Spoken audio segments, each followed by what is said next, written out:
دفن کرنے کے بعد لوگ اذان دیتے، کیا ان کو نہیں پتا تھا کہ اذان دینے سے شیطان بھاگ جاتا ہے؟ جب نبی نے یہ کام نہیں کیا، صحابہ نے یہ کام نہیں کیا، تو ہم اور آپ کون ہوتے ہیں یہ کام؟ دین لاجک کا نام نہیں ہے۔ سردی کا موسم ہے، میں نے موزہ پہنا ہے اور یہ کپڑے کا موزہ ہے۔ مسئلہ یاد رکھو، چمڑے کے موزے پر بھی آپ مسح کر سکتے ہیں، کپڑے کے موزے پر بھی مسح کر سکتے ہیں۔ چمڑے کے موزے کو عربی میں خف کہتے ہیں اور کپڑے کے موزے کو عربی میں جورب کہتے ہیں۔ جورب پر بھی مسح کرنا ثابت ہے، خف پر بھی مسح کرنا ثابت ہے۔ اگر آپ اپنے گھر پر ہیں تو 24 گھنٹہ، یعنی آج اگر آپ نے مان لیجیے عشاء کی نماز میں آپ نے موزہ پہنا، شرط یہ ہے آپ وضو کر کے موزہ پہنے ہوں، وضو کر کے پیر وغیرہ دھل کے آپ نے موزہ پہنا، تو کل عشاء کی نماز کے پہلے تک، یعنی کل فجر کی نماز، ظہر کی نماز، عصر کی نماز، مغرب کی نماز، یہ 4 ٹائم کی نماز آپ موزہ پہنے پڑھ سکتے ہیں۔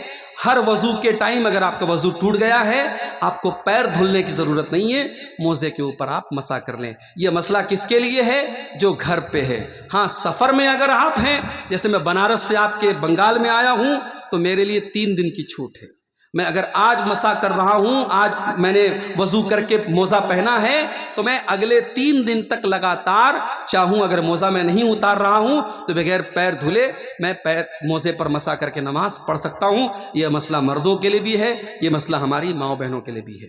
لیکن آپ غور کریں، ہم جب موزہ پہنتے ہیں موزے کے اوپر مسح کرتے ہیں، اور جیسے دونوں کان کا ایک ساتھ مسح کرتے ہیں، ایسے دونوں ہاتھ ہلکا سا بھگو کر کے دونوں موزے پر ایک ساتھ مسح کر لینا چاہیے۔ لیکن ہم مسح ہمیشہ اوپر کرتے ہیں، نیچے نہیں کرتے۔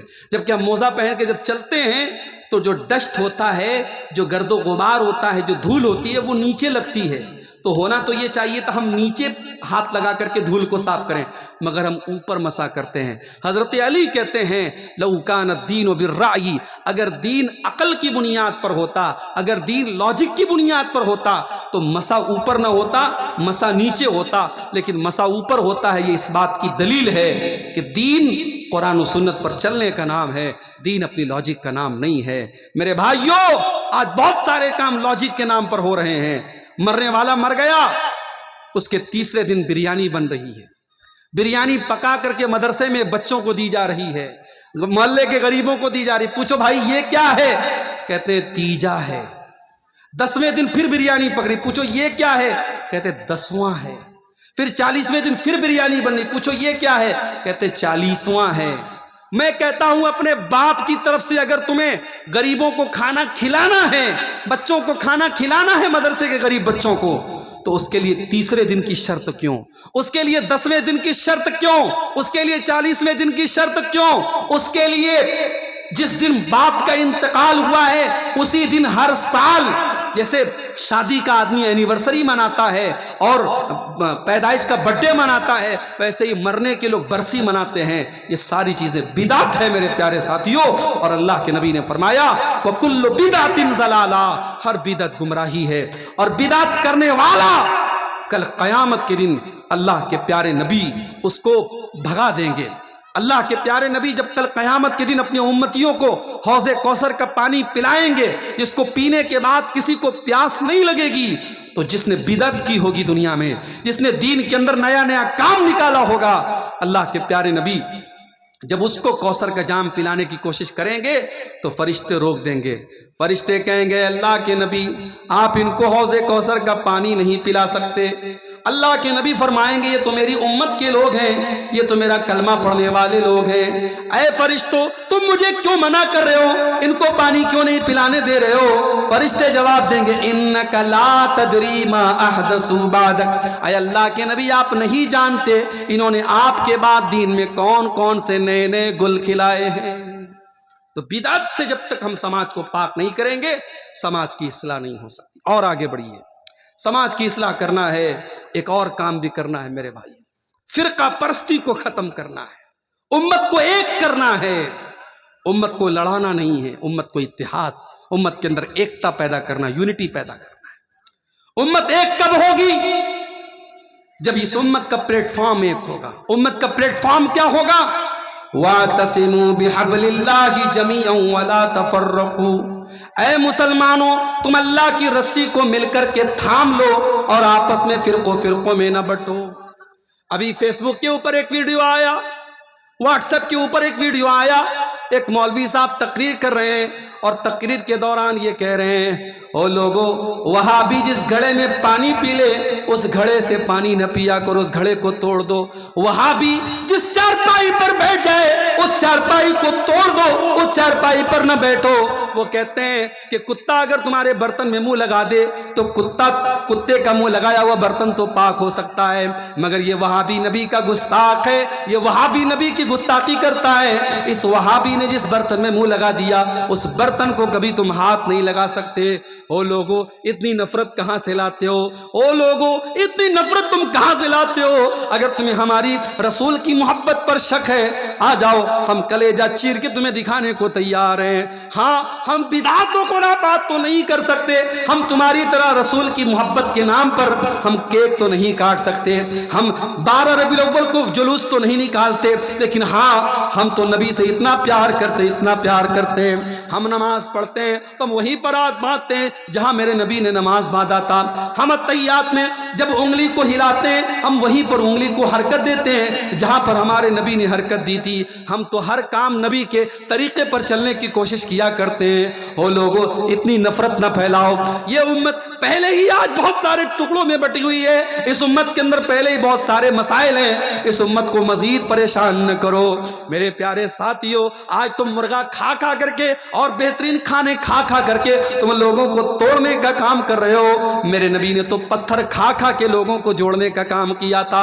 او لوگوں میرے نبی نے پتھر کھا کے جوڑا تھا اور تم مرغا کھا کر کے اور تم چکن کھا کر کے لوگوں کو توڑنے کا کام کر رہے ہو۔ او لوگوں میرے نبی نے تو اس امت کو کیا بنایا تھا؟ آپ نے فرمایا المومن للمومن کالبنیان یشد بعضہ بعضا۔ او لوگوں مسلمان کو مسلمان کا ہمدرد ہونا چاہیے، مسلمان کو مسلمان کی مدد کرنے والا ہونا چاہیے۔ اللہ کے پیارے نبی ایگزامپل دیتے ہیں، مثال دیتے ہیں، کالبنیان یشد بعضہ بعضا۔ جیسے ایک بلڈنگ کھڑی ہوتی ہے، ایک عمارت کھڑی ہوتی ہے، عمارت کے اندر ہر اینٹ دوسری اینٹ کو طاقت دیتی ہے، ہر مسلمان دوسرے مسلمان کی طاقت بن جائے۔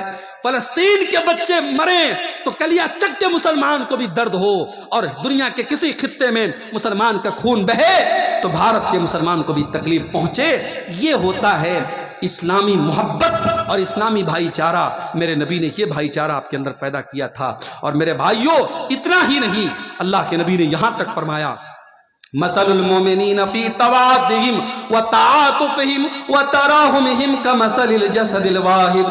او لوگو آپس میں اتنی محبت کیا کرو، اتنی ہمدردی کیا کرو، اتنا پیار کیا کرو جیسے انسان کا شریر ہوتا ہے، جیسے انسان کی باڈی ہوتی ہے۔ اذ اشتکا منہ عضو تداعی لہ سائر الجسد بالسہر والحمى۔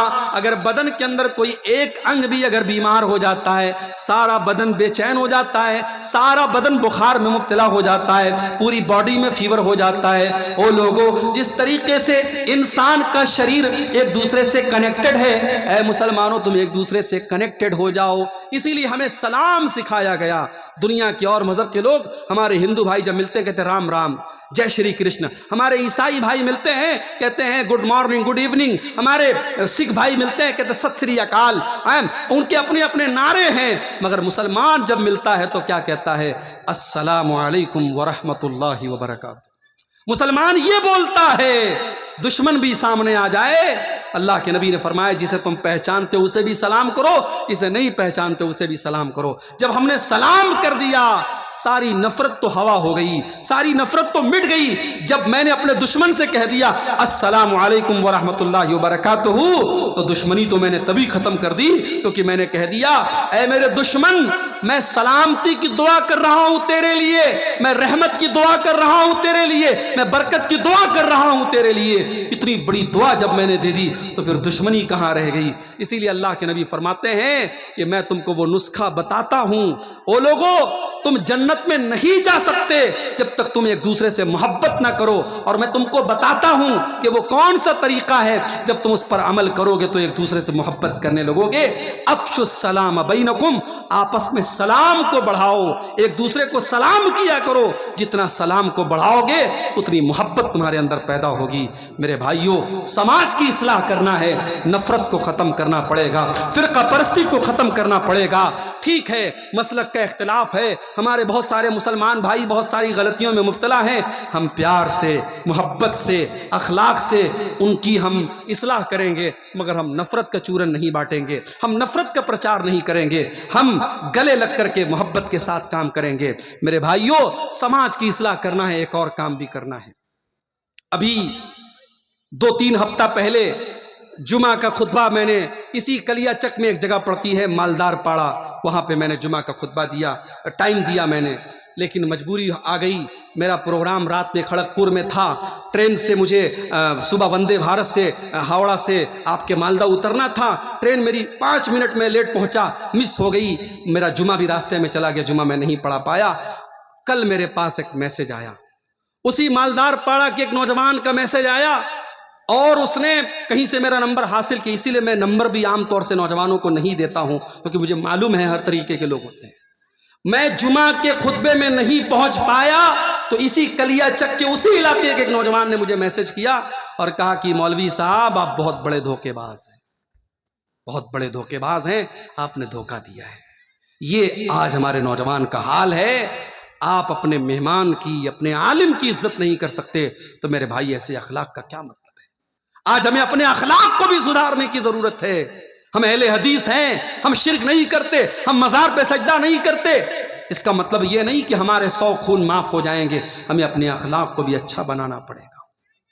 حضرت ابو ذر غفاری رضی اللہ تعالیٰ عنہ اللہ کے نبی کے پاس آتے اور کہتے ہیں اللہ کے نبی مجھے کوئی وصیت کر دیجئے، مجھے کوئی امپورٹنٹ بات بتا دیجئے، مجھے کوئی مہتوپورن بات بتا دیجئے۔ اللہ کے نبی 2 باتیں ان کو بتاتے ہیں، اور کلیا چک والو، سلطان گنج والو، یہ 2 باتیں اگر آپ نے نوٹ کر لی، میں سمجھتا ہوں کہ میری پوری تقریر کامیاب ہو جائے گی۔ یہ 2 باتیں اگر آپ نے سیکھ لی، اللہ کے نبی ابو ذر غفاری سے کہتے ہیں اے ابو ذر غفاری اتق اللہ حیث ما کنت، تم جہاں بھی رہو اللہ سے ڈرو، اپنے گھر میں ہو تب بھی اللہ سے ڈرو، مسجد میں ہو تب بھی اللہ سے ڈرو، جلسے میں گئے ہو تب بھی اللہ سے ڈرو، اور مارکیٹ میں ہو تب بھی اللہ سے ڈرو، اپنے کمرے میں بند ہو تب بھی اللہ سے ڈرو، اور پبلک کے سامنے ہو تب بھی اللہ سے ڈرو۔ اتق اللہ حیث ما کنت، اے ابو ذر غفاری تم جہاں پر بھی رہو اللہ سے ڈرتے رہنا۔ اور دوسری چیز وَأَتْبِعِ السَّيِّئَةَ الْحَسَنَةَ تَمْحُوهَا، اے ابو ذر جب تم سے کوئی گناہ ہو جائے، جب تم سے کوئی غلطی ہو جائے تو جلدی سے کوئی نیکی کر لو، تمہاری نیکی تمہارے گناہ کو مٹا ڈالے گی۔ جب تم کوئی گناہ کر دو، کوئی غلطی ہو جائے تو جلدی سے کوئی نیکی کر دو، جب تم نیکی کر لو گے تو تمہارے گناہ کو اللہ تعالیٰ معاف کر دے گا۔ اور تیسری چیز وَخَالِقِ النَّاسَ بِخُلْقٍ حَسَنٍ، اے ابو ذر لوگوں سے اچھے اخلاق سے پیش آیا کرو، لوگوں کے ساتھ برا ویوہار نہ کیا کرو، لوگوں کے ساتھ بدتمیزی نہ کیا کرو۔ میرے نوجوان ساتھیوں، اپنے اخلاق کو بہتر بناؤ، اپنے اخلاق کو بہتر بناؤ، اپنی گفتگو کو، اپنے بیہیویئر کو اچھا بناؤ۔ حضرت لقمان اپنے بچے کو کیا نصیحت کرتے ہیں؟ وَلَا تُسَعِّرْ خَدَّكَ لِلنَّاسِ، اے میرے بچے تو گال پھلا کر کے لوگوں سے نہ ملا کر، اے میرے بچے تو گال پھلا کر کے لوگوں سے نہ ملا کر، وَلَا تَمْشِ فِي الْأَرْضِ مَرَحًا، اور تو زمین میں اکڑ کر کے نہ چلا کر۔ 4 پیسے کما لیے تو اکڑا نہ کرو، تمہارے پاس بڑے بڑے نیتاؤں سے تمہارا تعلق ہو گیا، تم ایم ایل اے صاحب کے ساتھ چلنے لگے، تم ایم پی صاحب کے ساتھ چلنے لگے، تم پریزیڈنٹ کے ساتھ چلنے لگے، تم پردھان منتری کے ساتھ چلنے لگے، تمہارے اندر اہنکار آ گیا، تمہارے اندر تکبر آ گیا۔ وَلَا تَمْشِ فِي الْأَرْضِ مَرَحًا، تم زمین میں اکڑ کر کے نہ چلا کرو۔ تکبر اللہ کو پسند نہیں ہے۔ ایک آدمی مارکیٹ میں جا رہا تھا، بہت سارا سامان اس نے لیا تھا، وہ ایک کلی کو تلاش کرنے لگا، کوئی کلی مل جائے، کوئی پورٹر مل جائے میرے سامان کو اٹھانے والا تو مجھے کچھ مدد مل جائے۔ ایک آدمی کو دیکھا سمپل ڈریس میں ہے، سمجھا یہ کلی کا کام کرتا ہے، کہا بھائی میرا یہ سامان میرے گھر تک پہنچا دو۔ اس آدمی نے اس کا سارا سامان اپنے سر پہ اٹھایا، اس کے ساتھ جانے لگا۔ راستے میں جو لوگ دیکھتے تو جو آدمی سامان اٹھائے ہوئے تھا اس کو دیکھ کے کہتے السلام علیکہ یا ابا عبداللہ، السلام علیکہ یا ابا عبداللہ، اے ابو عبداللہ آپ پر سلام، اے ابو عبداللہ آپ پر سلام۔ اب یہ بیچارہ پریشان تھا، سب لوگ اس کو سلام کر رہی ہے کون آدمی؟ تو ایک آدمی سے پوچھا کہ بھائی یہ کون آدمی ہے جس کو میں نے اپنا سامان اٹھانے کا کام دیا ہے؟ کہا رے تم کو پتہ نہیں یہ کون ہے؟ یہ اللہ کے رسول کے صحابی سلمان فارسی ہیں، اور یہ اس شہر کے گورنر ہیں، یہ مدائن کے گورنر ہیں۔ کہا یا اللہ، مدائن کے گورنر سے میں کولی کا کام کروا رہا ہوں؟ کہا ارے حضرت معاف کیجئے میں نے پہچانا نہیں تھا، جلدی سے یہ سامان اتار دیجئے۔ کہا نہیں، اب جب تک یہ سامان تمہارے گھر میں نہیں پہنچا دوں گا میں اپنے سر سے یہ سامان نہیں اتاروں گا۔ ان کے گھر تک سلمان فارسی نے وہ سامان پہنچایا۔ یہ سلمان فارسی کا اخلاق تھا، یہ صحابی کا اخلاق تھا۔ میرے نوجوان ساتھیوں، ہمیں اور آپ کو اپنے اخلاق کا بھی جائزہ لینے کی ضرورت ہے۔ قیامت کے دن اللہ کے ہاں جب ہماری نیکیوں کو تولا جائے گا تو جیسے روزے کو تولا جائے گا، نماز کو تولا جائے گا، زکوٰۃ کو تولا جائے گا، صدقہ خیرات کو تولا جائے گا، ہمارے اخلاق کو بھی تولا جائے گا۔ اور اللہ کے نبی فرماتے ہیں ما من شیء یوضع فی المیزان اثقل من حسن الخلق، اللہ کے ہاں ترازو پر سب سے وزنی، سب سے وزندار اگر کوئی چیز ہوگی تو اخلاق ہوگا۔ میرے بھائیو، اپنے اخلاق کو بہتر بنا دو۔ آپ کی گفتگو، آپ کی بات چیت، آپ کی ٹاکنگز، آپ کی بھاشا، آپ کا وکتویہ وہ بتاتا ہے کہ آپ کا مینر کیا ہے، آپ کا اخلاق کیا ہے۔ اسی لیے حضرت لقمان اپنے بچے سے کہتے ہیں اے میرے بچے، اونچی آواز میں لوگوں سے بات نہ کیا کر، وَقْصِدْ فِي مَشِيكَ وَاغْضُضْ مِنْ صَوْتِكَ، جب تو چلا کر تو تیری چال بھی بہت تیز نہ ہو بلکہ بیچ کی چال ہو، اور جب تو بولا کر تو بہت چلا کر کے نہ بولا کر، درمیانی آواز میں بولا کر۔ إِنَّ أَنْكَرَ الْأَصْوَاتِ لَصَوْتُ الْحَمِيرِ، سب سے بری آواز گدھے کی آواز ہوتی ہے۔ جانتے ہو گدھے کی آواز سب سے بری کیوں ہوتی ہے؟ کیونکہ گدھے کی آواز میں کوئی ردم نہیں ہوتا ہے، کوئی لے نہیں ہوتی ہے، کوئی سر نہیں ہوتا ہے، گدھا بس چلاتا ہے۔ تو چلانے والوں کو اللہ کے نبی نے پسند نہیں کیا ہے۔ میرے بھائیو، اپنے اخلاق کو بہتر بناؤ اور آگے بڑھیے۔ ایک بہت بڑی برائی ہم سماج میں یہ بھی دیکھ رہے ہیں، شادی بیاہ کے اندر بہت ساری غیر اسلامی چیزیں۔ اسی بنگال کے اندر ہم نے دیکھا ہلدی کی رسم ہو رہی ہے، اور ہلدی کی رسم جس دن ہو رہی ہے بہت بڑا فنکشن ہو رہا ہے، ساری لڑکیوں نے ہلدی کلر کے کپڑے پہنے ہوئے ہیں، سارے لڑکوں نے ہلدی کلر کے کپڑے پہنے ہوئے ہیں، پورا کھانا پینا ہو رہا ہے۔ اور کیا ہو رہا ہے صاحب؟ یہ ہلدی کی رسم ہو رہی ہے۔ مسلمان کی شادی ہے، مسلمان میں بھی اہل حدیث کی شادی ہے، سینے پر ہاتھ باندھنے والے کی شادی ہے، رفع یدین کرنے والے کی شادی ہے، لیکن ہلدی کی رسم اس کے گھر پہ ہو رہی ہے۔ منگنی کی سیریمنی اور منگنی کی رسم بھی اس کے گھر پہ ہو رہی ہے، اور سونے کی انگوٹھی دلہن کو بھی پہنائی جا رہی ہے، اور سونے کی انگوٹھی دلہے کو بھی پہنائی جا رہی ہے۔ او لوگو، یہ رسمیں کہاں سے آ گئیں؟ او لوگو، تم نے اپنے پورے نکاح کو، پورے شادی بیاہ کو آج غیر اسلامی بنا ڈالا، بالکل حرام بنا ڈالا۔ دیکھ لو آپ، 400 باراتی آ کے کھا رہے ہیں۔ باراتیوں کے الگ نخرے ہیں۔ کہیں تو صاحب بارات اس بات پر لوٹ جاتی ہے کہ بریانی میں گوشت نہیں ملا، اس بات پر بارات لوٹ گئی، کہیں کہ ایسا بھی ہوا ہے۔ باراتی آئے ہیں، غریب لڑکی کا باپ بینک سے لون لے کر کے 400 باراتیوں کو کھانا کھلا رہا ہے۔ اور مجھے بتاؤ کون سے اسلام کی تعلیم ہے، کون سے نبی کی تعلیم ہے، کون سے دین کی تعلیم ہے؟ میرے بھائی، لڑکی کی شادی کرنے والا باپ اپنی لڑکی کی شادی کرنے کے لیے مجبور ہے بینک سے لون لینے پر، اسے جہیز کا انتظام کرنا ہے۔ پکے اہل حدیث علاقے کی بات کر رہا ہوں، وہاں پر بھی جہیز کا لین دین ہو رہا ہے۔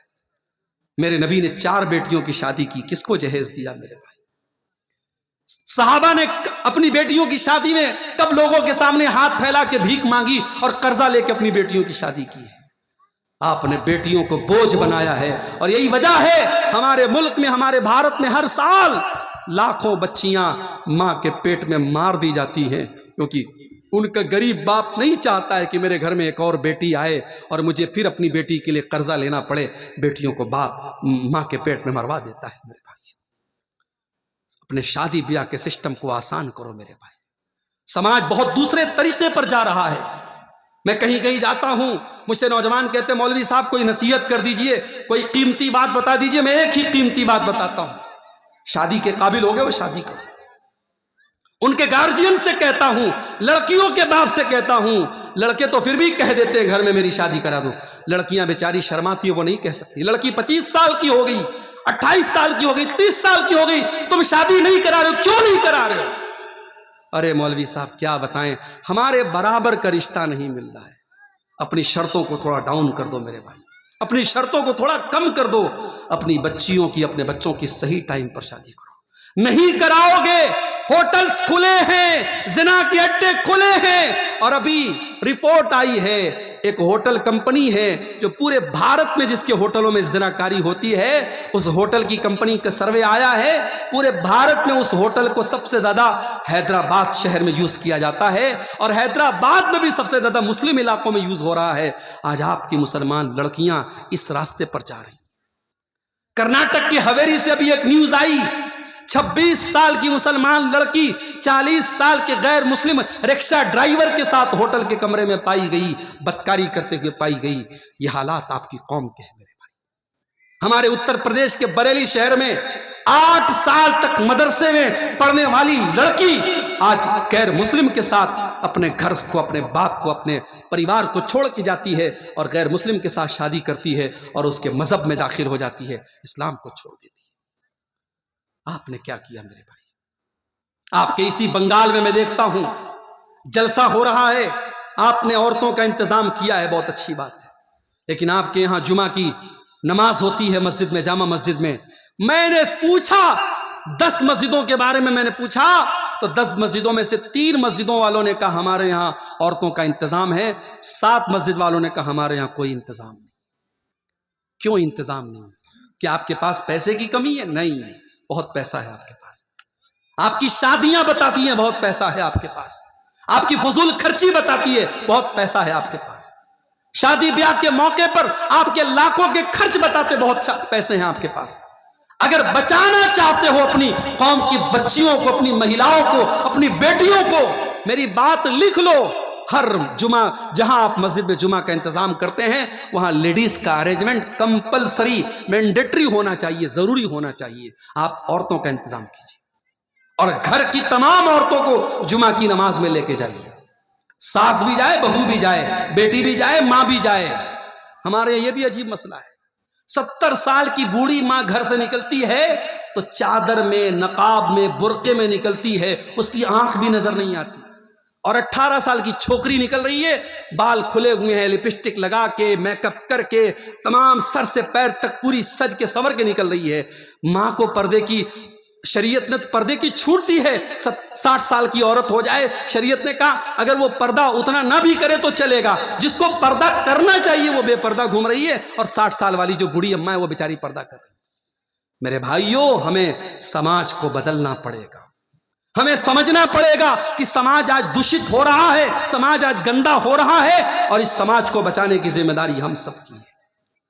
اگر بیوی اگر بے پردہ گھوم رہی ہے, شوہر کہاں مر گیا؟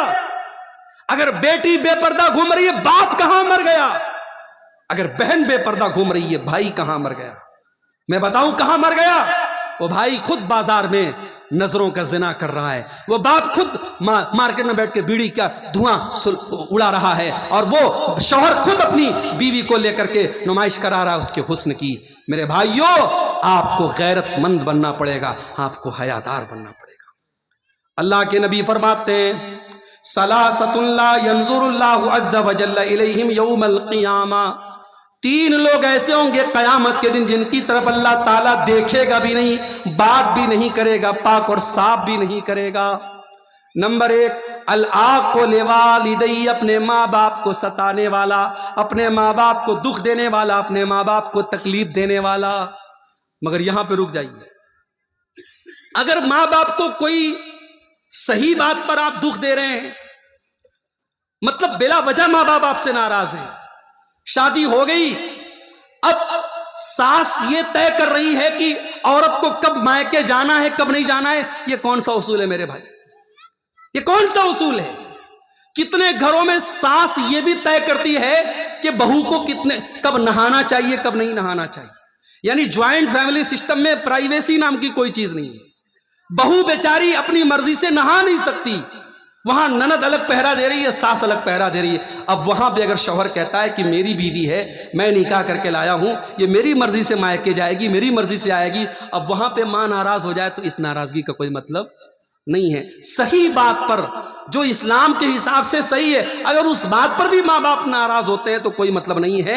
وہاں پہ اولاد کو چاہیے ماں باپ کو منانے کی کوشش کرے، لیکن ہاں بلا وجہ اگر کوئی ماں باپ کو دکھ دے رہا ہے، تکلیف دے رہا ہے اور اپنے عیش و آرام پر خوب خرچ کر رہا ہے، ماں کا خیال نہیں کر رہا ہے، باپ کا خیال نہیں کر رہا ہے، قیامت کے دن اللہ تعالیٰ اس کو دیکھے گا بھی نہیں۔ نمبر 2، والمرأة المترجلہ، وہ عورت جو مردوں کی نقل کرنے والی، مردوں کی چال ڈھال اپنانے والی ہو، مردوں کے جیسا کپڑا پہننے والی اور مردوں کے جیسے چھوٹے چھوٹے بال رکھنے والی اور مردوں کی شکل صورت اپنانے والی، مردانہ چال چلنے والی لڑکی۔ اور نمبر 3، الدیوس، وہ بے غیرت مرد، الذی یقر فی اہلہ الخبث، جس کے گھر میں بے حیائی ہو رہی ہو، جس کے گھر میں بے پردگی ہو رہی ہو اور اس بے غیرت مرد کو کوئی فرق نہ پڑتا ہو۔ تو مرد اگر بے غیرت ہے تو صرف عورت ذمہ دار نہیں ہے، مرد بھی ذمہ دار ہے۔ میرے پیارے ساتھیوں، آج ہماری شادی بیاہ میں کیا ہو رہا ہے؟ ویڈیو ریکارڈنگ ہو رہی ہے، دلہن کے کمرے میں کیمرہ مین آتا ہے اور دلہن کے ہر پوز کو وہ ریکارڈ کر رہا ہے، ہر اینگل سے وہ ریکارڈ کر رہا ہے۔ دلہن کی سہیلیاں اور گھر کی جوان لڑکیاں دلہن کے آس پاس بیٹھی ہیں اور یہ ویڈیو کیمرہ والا بیچارہ ویڈیو ریکارڈنگ کر رہا ہے۔ اور یہ اس شادی میں مولوی صاحب نکاح پڑھا کے دعا کرتے اللہ تعالیٰ اس نکاح میں برکت دے دے۔ کہاں سے برکت آئے گی؟ جس نکاح میں آپ نے مولوی سے نکاح پڑھوانے کے علاوہ کوئی کام اسلام کے مطابق نہیں کیا، اس نکاح میں برکت کہاں سے آئے گی میرے بھائی؟ جس نکاح کی بنیاد بے حیائی پر ہے، جس نکاح کی بنیاد حرام کاموں پر ہے، اس نکاح میں برکت کہاں سے آئے گی؟ نتیجہ یہ ہے شادی کم ہو رہی ہے، طلاق زیادہ ہو رہا ہے، شادی کم ہو رہی ہے، گھر ٹوٹ زیادہ رہے ہیں، کیونکہ برکت ختم ہو رہی ہے۔ رشتہ دیکھنے آپ جاتے ہیں، اچھی اچھی لڑکیاں، دیندار لڑکیاں، آپ رشتہ دیکھ کے آتے ہیں تو ماں آ کر کے کیا کہتی ہے؟ رشتہ تو بہت اچھا تھا، لڑکی کا کلر تھوڑا سا ڈاؤن تھا، تھوڑا سانولی تھی۔ ارے اللہ کی بندی، یہ کوئی سانولی ہے، کوئی گوری ہے، کوئی کالی ہے، یہ رنگ کس نے بنائے؟ اللہ نے بنائے۔ اس پہ انسان کا تو اختیار نہیں ہے نا۔ کسی کی 3 بیٹیاں ہیں، 2 بیٹیاں بڑی گوری چٹی ہیں، ایک بیٹی کا رنگ تھوڑا سا سانولا ہے، تو کیا اس سانولی لڑکی بیچاری اس کو ریجیکٹ کر دیا جائے؟ بیچاری پڑھی لکھی ہے، دیندار ہے، نمازی ہے، صرف رنگ ڈاؤن ہونے کی وجہ سے اس کو ریجیکٹ کر دیا جائے؟ یہ کون سا انصاف ہے میرے بھائی؟ ہمیں اپنی سوچ کو بدلنا پڑے گا۔ ان غریب بچیوں کو آج دینداری کے باوجود ریجیکٹ کیا جاتا ہے، نتیجہ یہ نکلتا ہے جب سمے سیما پار ہو جاتی ہے وہ لڑکیاں غلط راستے اٹھاتی ہیں۔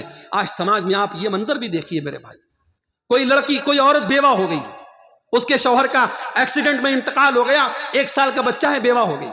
اب سماج کیا کہتا ہے؟ صاحب ارے عورت ہے، بچے کے سہارے زندگی گزار لے گی۔ میں کہتا ہوں دنیا کا سب سے بڑا جھوٹ ہے یہ، دنیا کا سب سے بڑا فراڈ ہے یہ۔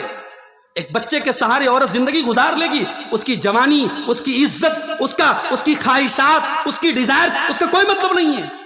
اس سماج کو ہمیں بدلنا پڑے گا، مطلقہ اور بیوہ عورتوں کی شادی کا بھی ماحول پیدا کرنا پڑے گا۔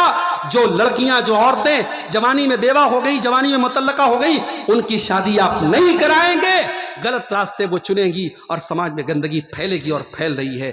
میرے پیارے ساتھیوں، شادی بیاہ میں یہ بہت ساری چیزیں ہیں جن کی ہمیں اصلاح کرنے کی ضرورت ہے۔ سب سے پہلے تو آپ رشتوں میں دینداری کو ترجیح دیجیے۔ میں لڑکوں سے کہنا چاہتا ہوں، اپنی ماں سے کہہ دو مجھے ماں میرے گھر میں کوئی جہیز نہیں چاہیے، میں چٹائی پر سو لوں گا، میری حیثیت ہوگی میں فرنیچر کا انتظام کروں گا، میں بیڈ کا انتظام کروں گا، میری حیثیت ہوگی میں ریفریجریٹر گھر میں لاؤں گا ورنہ گھڑے کا پانی پی کے گزارا کر لوں گا، مگر مجھے جہیز کی بھیک میں ملنے والی فریج نہیں چاہیے، مجھے جہیز کی بھیک میں ملنے والی چارپائی نہیں چاہیے۔ اپنی ماں سے جا کے کہہ دو مجھے دیندار بیوی لا کے دے دو۔ اللہ کے نبی فرماتے ہیں لِيَتَّخِذْ أَحَدُكُمْ قَلْبًا شَاكِرًا وَلِسَانًا ذَاكِرًا وَزَوْجَةً مُؤْمِنَةً تُعِينُهُ عَلَى أَمْرِ الْآخِرَةِ۔ او لوگو، دنیا کی سب سے بڑی دولت 3 چیزیں ہیں، 3 چیزیں جس کے اندر پیدا ہو جائیں اس کے پاس دنیا کی سب سے بڑی دولت ہے۔ قلباً شاکرا، ایک ایسا دل اپنے پاس پیدا کر لو جو اللہ کا شکر ادا کرنے والا دل ہو، وَلِسَانًا ذَاکِرًا، اور ایسی زبان اپنے پاس پیدا کر لو جو زبان اللہ کا ذکر کرنے والی ہو، وَزَوْجَةً مُؤْمِنَةً، اور ایسی ایمان والی بیوی اپنے گھر میں لے کے آ جاؤ، تُعِینُهُ عَلَىٰ أَمْرِ الْآخِرَةِ، جو آخرت کے کاموں میں آپ کی مدد کرے۔ دیندار بیوی میرے بھائی آپ کے گھر میں آئے گی، آپ کے گھر کو جنت بنا دے گی۔ دیندار رشتوں میں دینداری کو ترجیح دو۔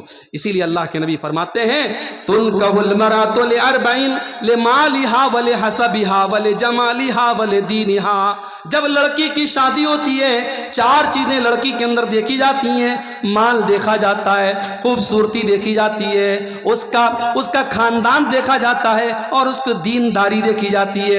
آپ نے فرمایا فَاظْفَرْ بِذَاتِ الدِّین، دیندار لڑکی کو ترجیح دو، کامیاب ہو جاؤ۔ آج حالات یہ ہے میرے بھائی، 8-8 9-9 سال کے بچے اور بچیاں، ان کے بھی انسٹاگرام پر فوٹوز، وہ بھی اپنے فوٹوز ڈال رہے ہیں، وہ بھی انسٹاگرام پر دوستیاں کر رہے ہیں، وہ بھی ٹیلی گرام اور واٹس ایپ پر تعلق قائم کر رہے ہیں۔ جو بچے ابھی ڈھنگ سے بالغ نہیں ہوئے، جو بچیاں ڈھنگ سے بالغ نہیں ہوئیں، ان کو بھی گرل فرینڈ اور بوائے فرینڈ کا کلچر ان کے سماج میں پھیلایا جا رہا ہے۔ اور حالات یہ ہے، ابھی دلی کی نیوز آج میں نے موبائل پر پڑھی، دلی میں 8 سال سے لیو ان ریلیشن شپ میں رہنے والا، لیو ان ریلیشن شپ کا مطلب بغیر شادی کے مرد اور عورت ساتھ میں رہ رہے ہیں، لیو ان ریلیشن شپ میں رہنے والا اپنی اسی عورت کی 14 سال کی لڑکی کے ساتھ ریپ کرتا ہے، اور پھر پولیس اس کو اریسٹ کرتی ہے۔ حالات یہ ہیں، باپ بیٹی کا رشتہ بھی تار تار ہو رہا ہے، بھائی بہن کا رشتہ بھی تار تار ہو رہا ہے۔ میرے بھائیوں، اب دھیرے دھیرے دنیا محسوس کر رہی ہے، دنیا محسوس کر رہی ہے، سماج کو اس گندگی سے بچانا ہے تو اسلام کے دامن میں آنا پڑے گا۔ اسلام نے ہمیں زنا کے دروازوں سے روکا ہے، زنا کے چور دروازوں سے اسلام نے روکا ہے۔ اسلام کہتا ہے لڑکا لڑکی بالغ ہو جائیں، 10 سال کا لڑکا ہو گیا، 10 سال کی لڑکی ہوگی، بستر الگ کر دو۔ 10 سال کا لڑکا لڑکی ہو گئے، بستر الگ کر دو۔ لڑکی کو مینسز آنے لگے، لڑکی بالغ ہو گئی، جوان ہو گئی، گھر سے نکلے تو پردے میں نکلے۔ جوان لڑکی کو کسی غیر محرم کے ساتھ تنہا مت رہنے دو، اکیلا مت رہنے دو۔ تمہاری خالہ کا لڑکا، تمہارے ماموں کا لڑکا، تمہارے کاکا کا لڑکا، تمہارے تایا کا لڑکا، یہ سب تمہارے لیے غیر محرم ہے۔ میری بہنوں، جس طریقے سے محلے کے اور گاؤں کے لڑکوں کو اپنے لیے غیر محرم سمجھتی ہو، اپنی خالہ کے، اپنے تایا کے، اپنے ماموں کے، اپنے چاچا کے لڑکوں کو بھی غیر محرم سمجھو۔ میری بہنوں، آپ کا دیور آپ کا بھائی نہیں ہے، آپ کے شوہر کا بھائی ہے۔ بھابھی اگر دیور کو ہنسی مذاق میں زیادہ چھوٹ دے گی، اگر بھابھی دیور سے زیادہ فرینک ہوگی اور دیور بھابھی کے بیچ کی سیمائیں ختم ہوں گی، تو وہاں پہ معاملات خراب ہوں گے، اور بہت سارے گھروں میں معاملات خراب ہو رہے ہیں۔ یہ فیس بک کا دور ہے، یہ فلموں کا دور ہے، یہ ویب سیریز کا دور ہے، یہ سماج میں گندگی کو پروسنے کا دور ہے۔ اس دور میں ہمیں اور زیادہ احتیاط کی ضرورت ہے۔ بچیاں جوان ہو جائیں تو باپ اپنی بچیوں سے بھی ایک احتیاط کرے۔ بچیوں کو چاہیے جب وہ جوان ہو جائیں، باپ بھی آئے تو اپنے دوپٹے اور اپنے کپڑے کا دھیان رکھیں۔ شیطان کب کس کے دماغ کو کہاں پھیر دے، کب کس کی نظریں خراب ہو جائیں، شیطان کب کس کے، ہمارے رگوں میں، ہمارے بدن میں خون کی طرح شیطان دوڑ رہا ہے، اور فتنوں کے اس دور میں کب کس رشتے میں ناپاکی آ جائے میرے بھائیوں، گارنٹی نہیں ہے۔ اس لیے بڑی احتیاط کی ضرورت ہے، اور محرم غیر محرم کا فرق اپنے جوان ہوتے بچوں کو بتانے کی ضرورت ہے۔ اور آگے بڑھیے، 1-2 چیزیں اور بیان کر کے بات ختم کر رہا ہوں۔ ہمارے سماج میں اگر اصلاح کرنی ہے سماج کی، ایک اور چیز ہم دیکھ رہے ہیں، ہمارے نوجوانوں کا بگاڑ، ہمارے نوجوانوں کے اندر پائی جانے والی مختلف برائیاں۔ ہمارا نوجوان آج نشے میں مبتلا ہے، ہمارا نوجوان آج راتوں میں 2-2 3-3 بجے تک ناجائز بات چیت میں لگا ہوا ہے، ہمارا نوجوان آج گنڈا گردی اور کرائم کے کاموں میں لگ رہا ہے۔ میرے نوجوان ساتھیوں، اس امت کا کیپٹل آپ ہیں، اس امت کا سرمایہ آپ ہیں، اس امت کی امید آپ ہیں۔ اگر آپ نے اپنی راتوں کو برباد کیا، اگر آپ نے اپنے جسم کو نشے سے برباد کیا، اگر آپ نے غلط اور گندی عادتوں کے ذریعے اپنی جوانی کو برباد کیا، کل آپ نہ ایک اچھے شوہر بن سکتے ہیں، نہ ایک اچھے باپ بن سکتے ہیں، نہ ایک اچھے بیٹے بن سکتے ہیں، نہ سماج کے ایک اچھے انسان بن سکتے ہیں۔ اس سماج کو آپ کچھ دینے کے لیے آئے ہیں۔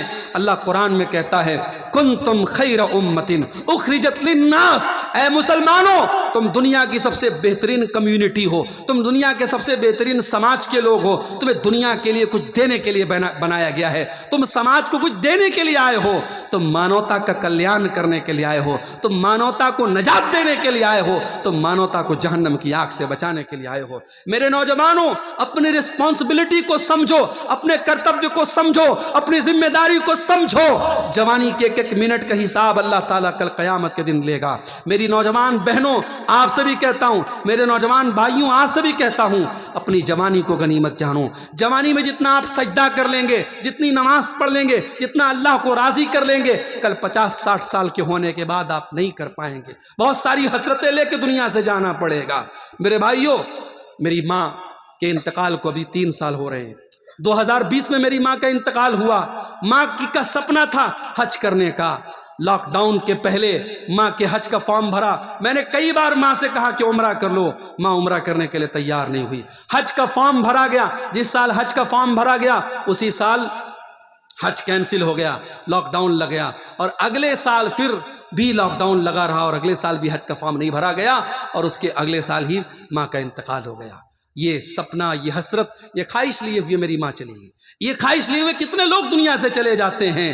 میرے نوجوان ساتھیوں, اگر آج آپ کے پاس پیسہ ہے, آپ عمرہ کر سکتے ہیں, آپ حج کر سکتے ہیں, ابھی کر لو. ابھی آپ کی شادی ہوئی ہے, میاں بیوی اولاد چاہتے ہیں, نیک اولاد چاہتے ہیں, جاؤ چند پیسے خرچ کرو, عمرہ کرو, اور جا کر کے اللہ کی بارگاہ میں رو کر کے دعا مانگو, اللہ نیک اور صالح بیٹا عطا فرمائے گا. عمرہ کر لو, حج کی طاقت ہے حج کر لو, جوانی میں عبادت کر لو. واللہ میں نے روتے ہوئے دیکھا ہے 70 سال کے 60 سال کے بوڑھوں کو, جب وہ حج کرنے گئے, وہ بیچارے ویل چیئر پہ دوسرے ان کو طواف کرا رہے ہیں, وہ بیچارے ہوٹل سے حرم میں جانے کی طاقت نہیں ہے, وہ کمرے میں بیٹھ کے نماز پڑھتے ہیں. وہ روتے ہیں کہ کاش ہم نے جوانی میں نماز پڑھی ہوتی, ہم نے جوانی میں حج کیا ہوتا, ہم نے جوانی میں اللہ کی عبادت کی ہوتی. اللہ کے پیارے نبی فرماتے ہیں, اغتنم خمسن قبل خمسن, 5 چیزوں کی قدر کرو 5 چیزوں کے آنے سے پہلے. شبابک قبل حرمک, اپنی جوانی کی قدر کرو بڑھاپے کے آنے سے پہلے. وصحتک قبل سقمک, اپنی تندرستی کی قدر کرو بیماری کے آنے سے پہلے. وغناک قبل فقرک, اپنی دولت کی قدر کرو اپنی غریبی کے آنے کے پہلے. وفراغک قبل شغلک, اپنے سمے کی قدر کرو اپنے ویست ہونے سے پہلے. اور 5ویں چیز, وحیاتک قبل موتک, اپنی موت کے آنے سے پہلے اپنی زندگی کی قدر کرو. میرے نوجوانوں, اس امت کو بڑی امیدیں ہیں, اپنی نوجوانی کی حفاظت کرو. اسی طریقے سے سماج کی اصلاح کا ایک روپ یہ بھی ہے کہ وراثت میں جس کا جو حق ہے وہ دے دو. آپ کی بیٹیاں بھی آپ کی وراثت کی حقدار ہیں. جو پراپرٹی آپ نے بنائی ہے, جو زمین آپ نے خریدی ہے, جو پیسہ آپ نے کمایا ہے, آپ کے مرنے کے بعد آپ کے بیٹوں کے ساتھ ساتھ آپ کی بیٹیاں بھی اس کی وارث ہیں. بیٹیوں کو آپ نے جہیز دے دیا, اس کا مطلب یہ نہیں کہ بیٹیاں آپ کی پراپرٹی کی وارث نہیں بنیں گی. اور بھائیوں سے کہتا ہوں, باپ کے مرنے کے بعد اگر آپ نے اپنی بہنوں کو ان کی پراپرٹی میں, ان کے باپ کے ترکے میں حصہ نہیں دیا, تو کل قیامت کے دن اللہ آپ کی گردن پکڑے گا. کل قیامت کے دن اللہ کیا آپ کی گردن پکڑی جائے گی. اللہ نے وراثت کا مسئلہ جب بیان کیا تو قرآن میں کیا فرمایا, وَتِلْكَ حُدُودُ اللَّهِ, میرے بندو یہ وراثت کے جو قانون بیان کیے جا رہے ہیں یہ اللہ کا بنایا ہوا قانون ہے. وَمَن يُطِعِ اللَّهَ وَرَسُولَهُ يُدْخِلْهُ جَنَّاتٍ تَجْرِي مِن تَحْتِهَا الْأَنْهَارُ, جو اللہ کی اطاعت کرے گا, جو رسول کی اطاعت کرے گا, اللہ اسے جنت میں داخل کرے گا اور وہ جنت میں ہمیشہ ہمیشہ رہے گا. وَذَلِكَ الْفَوْزُ الْعَظِيمُ, اور یہ بہت بڑی کامیابی ہے. وَمَن يَعْصِ اللَّهَ وَرَسُولَهُ وَيَتَعَدَّ حدودہ یدخلہ نارا خالدا فیہا, اور جو اللہ کی نافرمانی کرے گا, جو رسول کی نافرمانی کرے گا, اور جو اللہ کے قانون کو توڑے گا, اس کو اللہ جہنم کی آگ میں ڈالے گا اور وہ جہنم کی آگ میں ہمیشہ رہے گا. وراثت کے سلسلے میں اگر آپ نے اللہ کا قانون توڑا ہے, اللہ جہنم کی وعید سنا رہا ہے. میرے بھائیوں, وراثت کو صحیح طریقے سے جو حقدار ہیں ان کو دے دو. اللہ کے نبی فرماتے ہیں, لَتُعَدُّنَّ الْحُقُوقَ إِلَىٰ أَهْلِهَا, او لوگوں تم لوگوں کا حق ان کو دے دو ورنہ قیامت کے دن تمہیں دینا پڑے گا. حَتَّى يُقَادَ لِلشَّاةِ الْجَلْحَاءِ مِنَ الشَّاةِ الْقَرْنَاءِ, قیامت کے دن سینگ والی بکری سے بھی قصاص لیا جائے گا اگر اس نے بغیر سینگ والی بکری کے اوپر ظلم کیا ہے. تو وراثت کو صحیح طریقے سے بانٹ دو. اور آخری چیز بیان کر کے میرے بھائیوں بات ختم کر رہا ہوں. اسی کلیا چک کے علاقے میں ایک صاحب بتانے لگے کہ ہمارے یہاں جب جلسہ ہوتا ہے تو ہر سال بردر فلاں کو بلایا جاتا ہے، علماء کو نہیں بلاتے، بردرز کو بلاتے ہیں۔ کیوں؟ بردرز کی فین فالوئنگ زیادہ ہے۔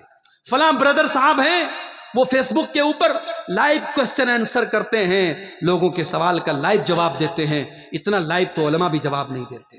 میرے بھائی، علماء کی جگہ بردرز نہیں لے سکتے۔ یہ دور فتنوں کا دور ہے، اور علماء کی جگہ آپ نے جاہلوں کو علماء کا مقام دے رکھا ہے۔ آپ کے بڑے بڑے اسٹیج پر آج جاہلوں کو، جن کو عربی زبان نہیں آتی، جن کو قرآن پڑھنا نہیں آتا، ان کو آپ نے علماء کا مقام دے دیا ہے۔ اور علماء کے ساتھ آپ نے کیا سلوک کیا؟ علماء کے ساتھ آپ نے یہی سلوک کیا کہ جتنا آپ کے بچے کی پاکٹ منی کا خرچ ہے، اتنا آپ کے مولوی صاحب کی تنخواہ ہے۔ آپ کے بنگلور میں سڑک پر صفائی کرنے والا اور جھاڑو دینے والا، وہ بھنگی، وہ صفائی کرمچاری، اس کی سیلری آج 18,000 ہے، تو وہ لوگ اسٹرائک کر رہے ہیں کہ ہماری سیلری 30 سے 35,000 کی جائے۔ اور یہاں ہمارے مسجد میں 5 ٹائم کی نماز پڑھانے والا اور جمعہ کا خطبہ دینے والا ہمارا امام، ہمارا خطیب، اس کی تنخواہ 5,000 6,000، بڑی مشکل سے، کئی بڑے دل دریا والے لوگ ہیں تو 10,000۔ یہ ہم نے اپنے علماء کے ساتھ یہ سلوک کیا ہے۔ ہمارے علماء کے لیے ہماری مسجدوں میں اتنی چھوٹی سی کوٹری بنائی جاتی ہے کہ عالم صاحب اکیلے رہیں، پریوار کے ساتھ نہ رہنے پائیں۔ عالم صاحب کا پریوار کہاں رہتا ہے؟ بہار میں، جھارکھنڈ میں۔ عالم صاحب مہینے میں ایک بار اپنی بیوی کے پاس، بچوں کے پاس جاتے ہیں۔ میرے بھائیوں، آپ کو اپنے بچوں کے ساتھ اور پریوار کے ساتھ رہنے کا ادھیکار ہے، تو اس امام صاحب کو، اس عالم صاحب کو کیوں نہیں ہے؟ ان کے بچے اپنے باپ کے جیتے جی یتیم کیوں بنے ہیں؟ ان کی بیوی اپنے شوہر کے جیتے جی بیوہ کیوں بنی ہے؟ اس کا حساب بھی ہمیں قیامت کے دن اللہ کی بارگاہ میں دینا پڑے گا۔ اپنے علماء کا خیال رکھو میرے بھائی، اپنے علماء کی ضرورتوں کا خیال رکھو۔ ان کو اتنی تنخواہ کم سے کم دو، وہ عزت کی دال روٹی کما سکیں، وہ عزت کے ساتھ دنیا میں زندگی گزار سکیں۔ اور جو کام عالم کا ہے وہ عالم سے کراؤ، وہ مقام کسی غیر عالم کو مت دو۔ اللہ کے پیارے نبی فرماتے ہیں کہ قیامت کے پہلے وہ دور آئے گا، اللہ تعالیٰ دنیا سے علماء کو اٹھا لے گا۔ حتیٰ اذا لم یبق عالما، یہاں تک کہ جب سارے علماء ختم ہو جائیں گے، اتخذ الناس رؤوسا جہالا، لوگ جاہلوں کو اپنا مفتی بنا لیں گے، فسئلوا فافتوا بغیر علم، اور جاہلوں سے لوگ فتویٰ پوچھیں گے اور وہ خوب فتویٰ دیں گے۔ آپ کے بنگال میں جاہل مفتیوں کی بڑی بھرمار ہے، جس کے یوٹیوب پر 1 لاکھ سبسکرائبر ہو گئے، بہت بڑا علامہ بن گیا صاحب۔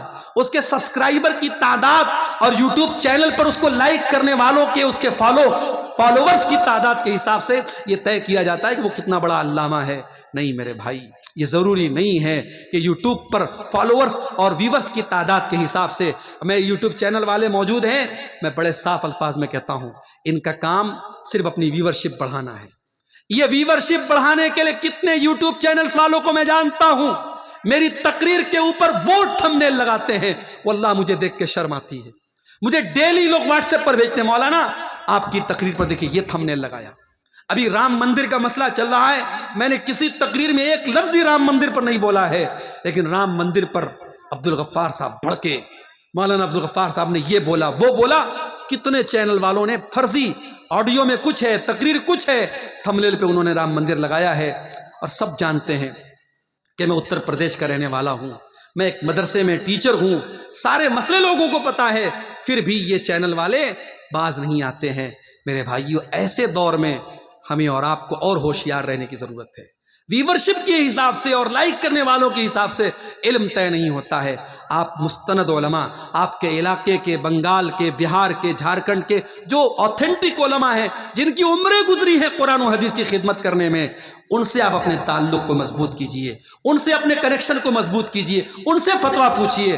جھارکھنڈ کے بہت بڑے عالم تھے، اللہ مغفرت فرمائے، مولانا عبدالعزیز حقانی صاحب انتقال کر گئے۔ دھیرے دھیرے دیکھیے، ابھی مولانا اشرف الحق رحمانی صاحب بیمار چل رہے ہیں، ان کے حق میں دعا کیجیے، اللہ ان کو شفائے کاملہ عاجلہ عطا فرمائے۔ جو ہماری جماعت کے بزرگ علماء ہیں، جو حقیقت میں عالم ہیں، وہ دھیرے دھیرے دنیا سے جا رہے ہیں۔ کتنے علماء دنیا سے چلے گئے اور کتنے علماء بیمار ہیں۔ میرے بھائیوں، علماء سے جڑ کے رہیے، اور جب دنیا میں کوئی میٹر ہو جائے، ہر میٹر پر اپنی رائے مت دیجیے۔ فیس بک پر ہر میٹر پر فتویٰ مت جھاڑیے. آپ کے علماء اندھے نہیں ہیں, آپ کے علماء بہرے نہیں ہیں. جو چیزیں آپ کو نظر آ رہی ہیں آپ کے علماء کو بھی نظر آ رہی ہیں. ان کی رائے کا انتظار کیجئے, ان کے موقف کا انتظار کیجئے, ان کا اسٹینڈ کیا ہے.